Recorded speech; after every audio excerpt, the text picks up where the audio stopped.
pag binuhay mo ang printer, ang una niyang gagawin ay i-test niya to. Dapat magre-retract siya. Test natin. Ayan.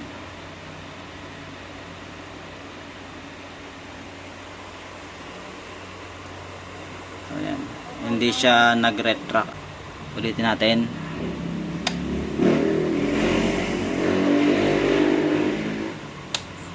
Ayan na. Ayan. Nagbiblink lang siya ng pula. Tapos violet na. Hindi siya nagre-retract.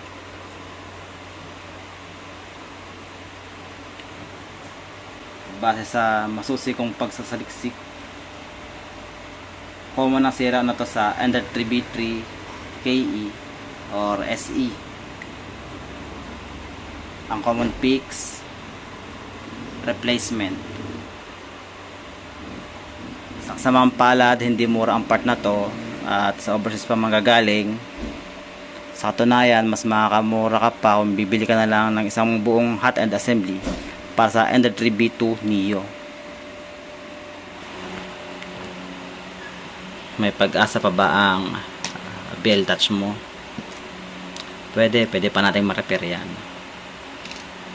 Kung natatandaan nyo, yung unang version nya, nitong mga lumabas na CR Touch, kulay puti, meron silang set screw dito sa ibabaw. Pwede mo siyang pihitin kapag i-adjust mo siya para mas madali siyang mag-retract dito. Itong bagong version na to, wala to. Yan. Okay. Ang gagawin nyo lang, puputol kayo ng PTFE tubing. Yung ilalagay natin dito sa ibabaw para nakaganto na to. Ayan.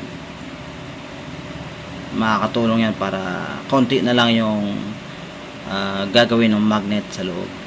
Yung i-retract nya. Okay. Parang ganito.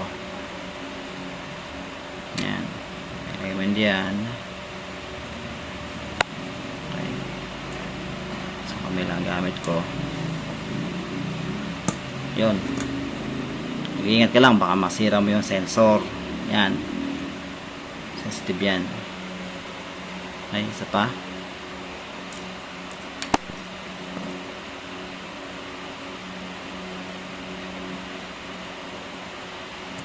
Yan.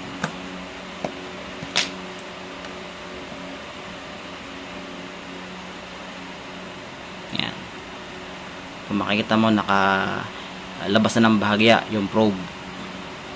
So konti na lang yung trabaho ang gagawin ng magnet. Tapos ang part na ito naman, tinabasan ko na to. Yan, para magkasya siya sa loob, kasi hindi nakakasya yung PTFE tubing na karang siya rito sa palato. Babawasan mo na lang, gumamit ka ng pen knife. Okay, assemble na natin to at test.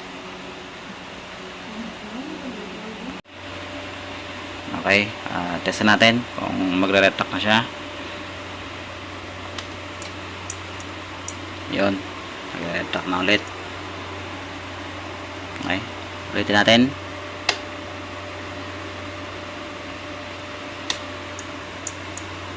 Yun. So yun, maayos na siya. Assemble natin to, tapos i-fix. Tsaka tayo mag-perform ng auto homing para malaman natin kung okay ba yung ginawa natin. Ito, assemble na siya. Buhay natin ulit kung gumagana pa. Yun. Okay. Mag-auto home tayo.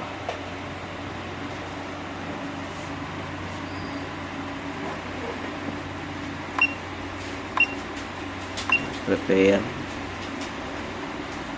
auto home. Yan.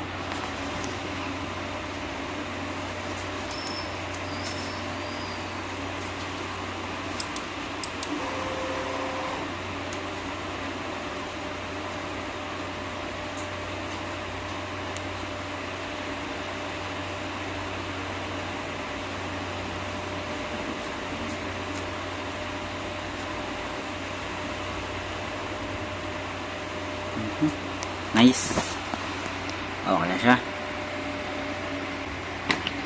Pwede nyo nang i-skip tong part na to kung okay na yung CR touch nyo. Since wala na sa alignment yung bed ko, i-auto bed leveling ko na rin siya. Para masubukan na rin natin kung okay ba talaga ang ginawa natin.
At yun nga, na-repair na natin to. I-confirm na lang natin ang ating bagong bed leveling data. Kung nakatulong ako sa inyo, paki-like na lang at paki-share sa kaibigan yung problemado. Kung magka-subscribe kayo, bahala kayo sa buhay nyo. Hindi ako nangangako ng bagong content. Yun lang at maraming salamat.